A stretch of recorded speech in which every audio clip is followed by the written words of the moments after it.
Bonjour. Alors dans l'épisode d'aujourd'hui, nous allons parler des groupes présentés par générateur et relation. Alors, motivation de cette chose. Euh, En fait, nous avons rencontré beaucoup de groupes, par exemple le groupe diédral, qui sont engendrés par deux éléments, ou par trois éléments, enfin par un certain nombre d'éléments, et on connaît par exemple une relation entre ces éléments. Par exemple, dans le cas du groupe diédral, on sait qu'il est engendré par deux symétries, sigma et tau, donc qui sont d'ordre 2, et que la composition de ces deux symétries donne une rotation d'ordre n. Donc par exemple ici le groupe de l'hexagone a 12 éléments. Alors la question est de savoir si cette seule connaissance, en fait, de savoir qu'il y a deux éléments qui engendrent le groupe, qui sont d'ordre 2 et que leur composition est d'ordre n, est-ce que c'est suffisant pour dire c'est le groupe diédral? Pour l'instant, on n'en est pas certain. Alors, géométriquement, nous avions des informations géométriques. On pouvait regarder les petites cellules, ces petits triangles ici, triangle rectangle, et l'action sur ces triangles rectangles permettait de déterminer totalement le groupe. On concluait qu'en effet, des 12 avaient 12 éléments, et que c'était donc ce groupe-là. Donc, on pouvait donner la liste des éléments. Alors, nous allons généraliser cette méthode et dire quand est-ce qu'un groupe, en fait, quand est-ce que les seules propriétés, les seules relations, la connaissance des générateurs et des relations détermine totalement le groupe. Quel est le groupe déterminé par ça? Alors pour cela, nous aurons besoin de la notion de groupe libre. Alors un groupe libre, c'est un peu comme un espace vectoriel, mais pas tout à fait. C'est beaucoup plus compliqué en fait. C'est absolument pas commutatif, c'est ça la grande différence. Donc un groupe libre, de base B, donc c'est un groupe F qui a un sous-ensemble B, tel que toute application de B dans un autre groupe H s'étend de façon unique en un homomorphisme de groupe. Alors c'est un peu analogue, disais-je, à la notion d'espace vectoriel, puisque la connaissance d'une application sur la base permet de déterminer une unique application linéaire qui étend cette fonction. Donc c'est à peu près analogue. Donc le fait est que donc on prend B, un sous-ensemble de F, donc qui s'inclut canoniquement dedans, une application F entre B et H, alors il devrait exister un unique homomorphisme ici entre F et H qui étend petit f. Alors un exemple de groupe libre, il y en a, c'est déjà rassurant, c'est Z. Z est un groupe libre de base 1. Si on sait ce que vaut, quelle est l'image de 1 par une application, on sait totalement déterminer un homomorphisme qui a cette propriété. Alors c'est le seul groupe libre qui est abélien, il faudra faire attention à ça parce qu'il y a une autre notion de groupe qui s'appelle les groupes libres abéliens ou groupes abéliens libres, ça dépend des auteurs, et ce n'est pas la même notion. C'est-à-dire c'est presque la même notion, sauf qu'on impose que le groupe H ici soit abélien et que F soit abélien aussi. Du coup, F est abélien plutôt. Donc avec ces propriétés, ça nous donne une autre notion de groupe libre dans une autre catégorie, la catégorie des groupes abéliens. Alors, il faudrait, puisque Z existe, donc un groupe libre à un seul générateur existe, est-ce qu'il existe en fait tout le temps des groupes libres? Et la réponse est oui. Pour n'importe quel ensemble B, il y a un groupe. On peut identifier, disons, B a un sous-ensemble d'un groupe libre dont B est la base. Alors, ce qui va nous prendre beaucoup de temps, en fait, c'est de démontrer ce théorème. Alors, pourquoi beaucoup de temps? Pas vraiment parce que c'est dur, mais uniquement parce qu'il faut introduire la notion de mots et d'alphabet. Alors, on va construire le groupe libre petit à petit. D'abord, un alphabet. Alors, un alphabet, c'est simplement un ensemble de lettres. Et un mot, c'est une suite finie de lettres. Donc, avec des répétitions, ça, c'est pas un problème. Bon, pour un mot, on peut définir sa longueur, et les mots de longueur quelconque sont notés sigma n, sigma puissance n ou sigma, c'est l'alphabet. Et les mots de longueur quelconque, c'est noté sigma étoile, ce qui correspond un peu à la notation pour les expressions régulières. Pour ceux qui ont fait de la programmation, peut-être qu'ils voient de quoi je parle. Alors, il y a un mot qui est le mot vide, donc avec aucune information dedans, aucune lettre, il est de longueur 0. Et ce mot est souvent noté 1. Alors pourquoi il est noté 1? Parce que ça va être en fait l'élément neutre.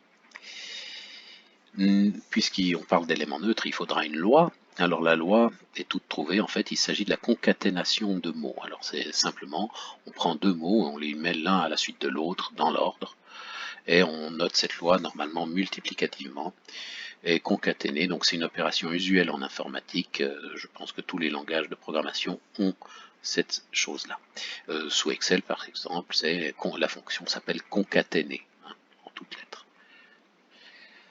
Alors, par exemple, si je prends l'alphabet de 3 lettres ABC, les mots de 2 lettres sont ces 8 mots-là, ces 9 mots-là, ici, et la concaténation, c'est juste les écrire l'un après l'autre.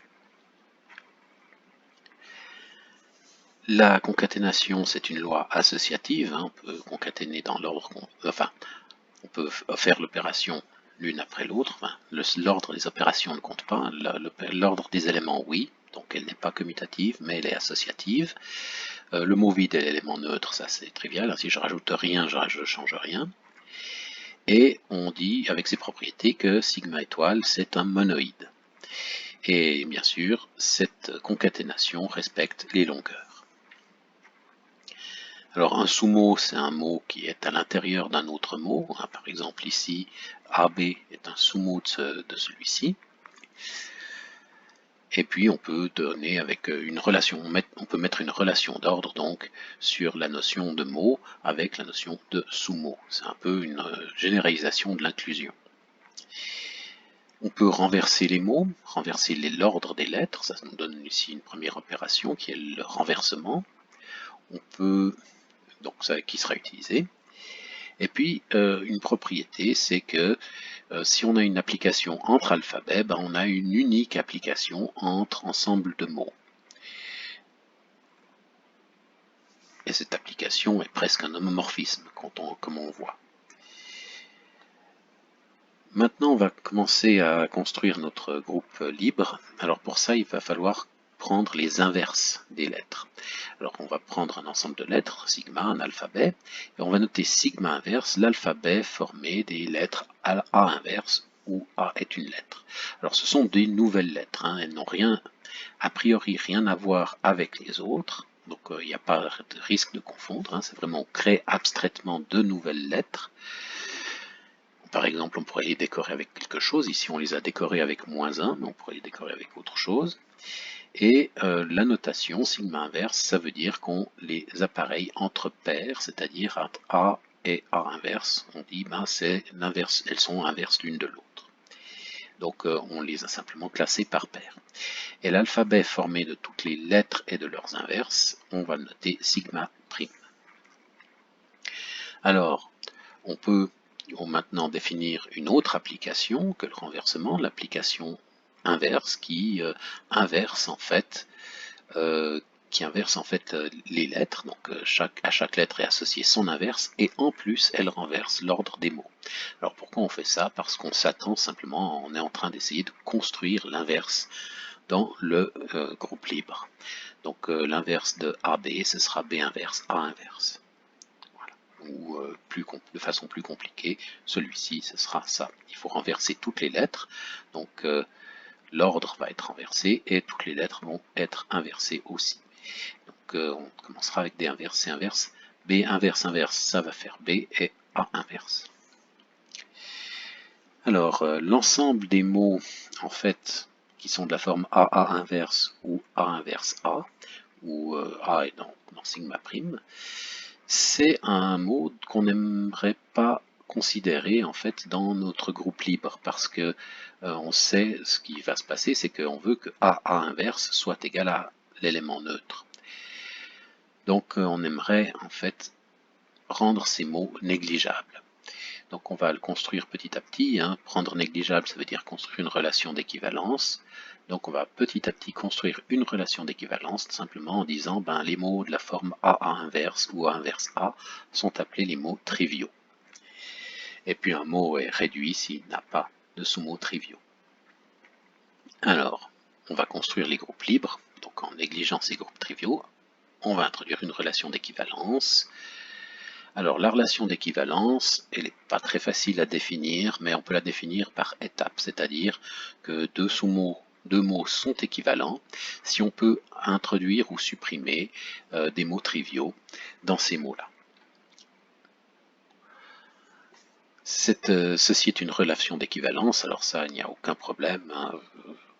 Ôter ou ajouter des mots triviaux, c'est réflexif, hein, parce qu'il n'y a rien à faire, c'est symétrique parce qu'on peut aller dans l'autre sens, on peut défaire ce qu'on a fait, et la transitivité, il suffit de continuer en fait. Donc c'est une relation d'équivalence.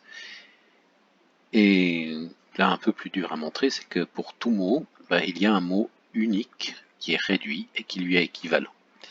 Alors, qu'il y ait un mot réduit et qui lui est équivalent, ce n'est pas dur. Qu'il est unique, c'est un peu plus difficile. Alors, un premier lemme, d'abord, on peut supprimer une lettre. Alors, pour que deux mots soient équivalents, il suffit que, pour que V et W soient équivalents, il faut que AV et AW soient équivalents. Alors, il suffit de considérer, en fait, de considérer ce qu'il est possible de faire. En fait, on procède par récurrence sur la longueur des mots, et puis on aboutit sans problème à la conclusion. Donc on peut supprimer les lettres ou pas. Là, je vous laisse regarder, hein, c'est un peu plus... c'est long, mais ça marche.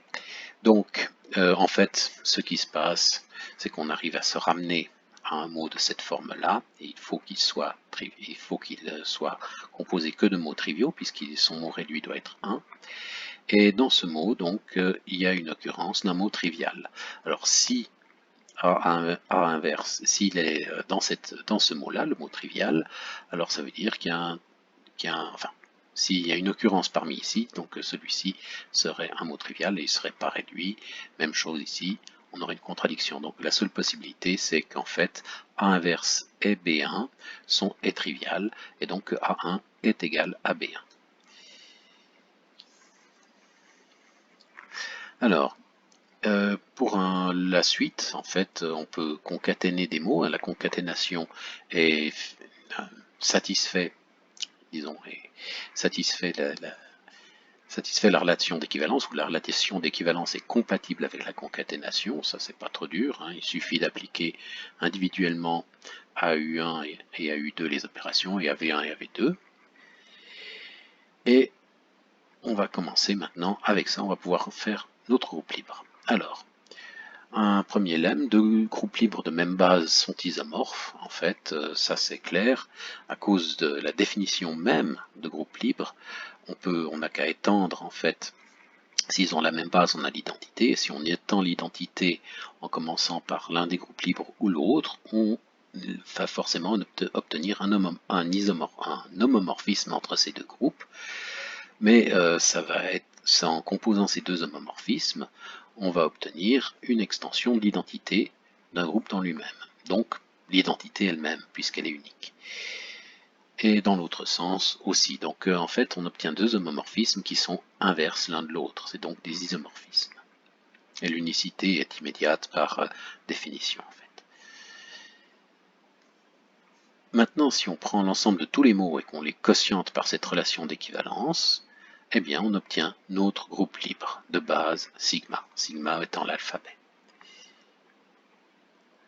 Alors, c'est pas très difficile, hein. On a tout mis en place. Il faut vérifier que la loi est associative, c'est clair, parce que c'est l'est sur sigma étoile. Élément neutre, c'est clair parce qu'on a le mot vide. Tout élément est inversible parce qu'on a tout fait pour, hein, on a créé artificiellement des inverses, donc on a un groupe. Et puis maintenant, on peut étendre sans problème une application de la base. Alors si on prend la base, on n'a qu'à définir ce qu'elle vaut sur les inverses, donc, et ensuite on étend notre application à tout sigma étoile. Il faut montrer maintenant que cette application entre les langages, entre les mots, il faut montrer que c'est un homomorphisme, donc qu'elle est compatible avec la relation d'équivalence. Et ça, c'est vraiment pas difficile parce que c'est par construction, en fait. Tout mot trivial, l'image d'un mot trivial, c'est justement l'élément neutre, c'est fait pour. Voilà, donc on a construit notre homomorphisme, donc on a montré qu'il y a un groupe libre. Bien, alors maintenant on va enfin pouvoir repartir dans nos générateurs et relations. Beaucoup plus intéressant, hein, tout ce qui est important, c'est de savoir qu'un groupe libre existe pour une base quelconque. Alors, un groupe présenté par générateur et relation, c'est une notation en fait. Ici une notation entre parenthèses angulaires, ici avec G qui est l'ensemble des générateurs et R qui est un ensemble de mots en J' et qui est l'ensemble des relations. Alors, cette chose-là, c'est le quotient de f par n, où n c'est le plus petit sous-groupe distingué qui contient les relations. Alors comme ça, on obtient toujours un groupe, puisque n est distingué, et donc il n'y a pas de difficulté, hein. Dès qu'on connaît G et R, on a un groupe bien défini. Alors, R s'appelle l'ensemble des relations, hein, bien sûr. Et par exemple, Z est engendré par un élément et l'ensemble vide, hein, c'est le groupe libre, et Z sur NZ est engendré en fait par 1, et la relation c'est que n fois 1, donc on dit simplement n, doit être trivial. Donc les relations c'est qu'on veut que n disparaisse. Donc on peut tout simplement dire n doit disparaître. On pourrait dire 1, 1, 1, 1, 1, 1, bien sûr répéter n fois, en gros c'est ça ce qui est derrière. Alors, ensuite, pour tout groupe libre de base B, il est lui-même présenté par générateur et relation, avec des relations vides. Et notre groupe diédral, on a vu que c'est ça. Ça, c'est le groupe diédral. C'est donc le groupe engendré par sigma et tau, et par les relations sigma carré, tau carré, et sigma tau à la puissance n, et tout ça devant être trivial. Alors par exemple, il y a une autre présentation qui est utilisée par Coxeter, qu'un Coxeter a introduit. C'est un groupe qui est présenté en fait où on a toutes des relations entre deux éléments. Donc un groupe de Coxeter, c'est un groupe présenté par générateur et relations, les générateurs étant un ensemble fini, et les relations sont toutes en fait juste des relations sur un produit de deux éléments. Avec un certain ordre. Il faut juste préciser quel est l'ordre ici. Alors, pour être un groupe de Coxeter, il faut que MII soit égal à 1, donc GI fois GI à la puissance 1 soit l'élément neutre, donc GI carré soit égal à 1. Donc en fait, tous les générateurs sont d'ordre 2 dans un groupe de Coxeter. Par convention, quand il n'y a pas de relation, on met MIJ infini. Et on peut résumer, donc tout est écrit par ces nombres MIJ, et on peut résumer ça dans un tableau qu'on appelle une matrice, et une matrice, celle-ci, de Coxeter. Alors, les générateurs d'un groupe de Coxeter, en fait, d'où vient la motivation, c'est que les générateurs peuvent être vus comme des miroirs, des symétries. Si les miroirs sont parallèles entre eux, MIJ vaut l'infini, si les miroirs sont perpendiculaires, MIJ est égal à 2. Donc c'est, disons, l'angle MIJ correspond à l'angle entre ces miroirs. Et être perpendiculaire, ça veut automatiquement dire d'ailleurs qu'ils commutent entre eux. Deux miroirs qui sont perpendiculaires commutent. En plus, MIJ doit toujours être égal à MJI. En effet, alors là la démonstration est extrêmement facile, hein. Si x, y sont d'ordre 2 et que x, y puissance m c'est l'élément neutre, alors on peut écrire yx puissance m, ici on peut le multiplier par y carré puisque y est d'ordre 2, et on obtient y en déplaçant les parenthèses, y, xy puissance m, y, hein, donc enfin il y a un y carré qui est parti, et ça nous donne, et ici un autre qui est apparu, et ça nous donne finalement, puisque ceci vaut 1, ça nous donne y carré, donc 1. Donc cette matrice de Coxeter est symétrique. Et puis en théorie, sur la diagonale, il n'y a que des 1. Alors on peut introduire comme ça un diagramme de Coxeter-Dinkin, donc une autre présentation en fait des groupes. Pour cela, on introduit simplement un point par générateur et on met aucune arête si en fait leur produit est d'ordre 2, donc si MIJ vaut 2. On met une arête toute simple si MIJ vaut 3. et on met une arête avec le nombre, avec l'ordre indiqué par-dessus, si MJ est strictement plus grand que 3. Donc pour le groupe diédral, on a deux générateurs, sigma et tau, et entre eux, quand on les multiplie, ça nous donne quelque chose d'ordre n, une rotation d'ordre n. Donc c'est ce diagramme-là. Pour le groupe des permutations, on a aussi une présentation par diagramme de Coxeter. Pour chaque générateur ici, chaque générateur correspond à une permutation, la forme II plus 1, et on peut s'apercevoir que ces permutations commutent si elles sont disjointes. Donc là, il n'y a pas de problème, quand ça commute, c'est parfait. Donc le MIJ vaut 2, et si elles ne sont pas disjointes, elles forment un cycle d'ordre 3. Et ces seules informations nous permettent donc de tout déterminer, le groupe Sn. Un autre exemple, le groupe du cube. Si on s'intéresse donc aux isométries du cube qu'on avait déjà vu, le groupe du cube a cette forme-là. Il est engendré par trois symétries. Ça, c'est les symétries d'une petite cellule, en fait, qui sont représentées par les parois d'une petite cellule. Et en fait, on s'aperçoit que il y en a deux qui entre elles forment un angle droit, donc pas d'arête. Entre deux, il y en a deux qui forment un angle de pi sur 3, de pi sur 3, et une autre qui forme un angle de pi sur 2.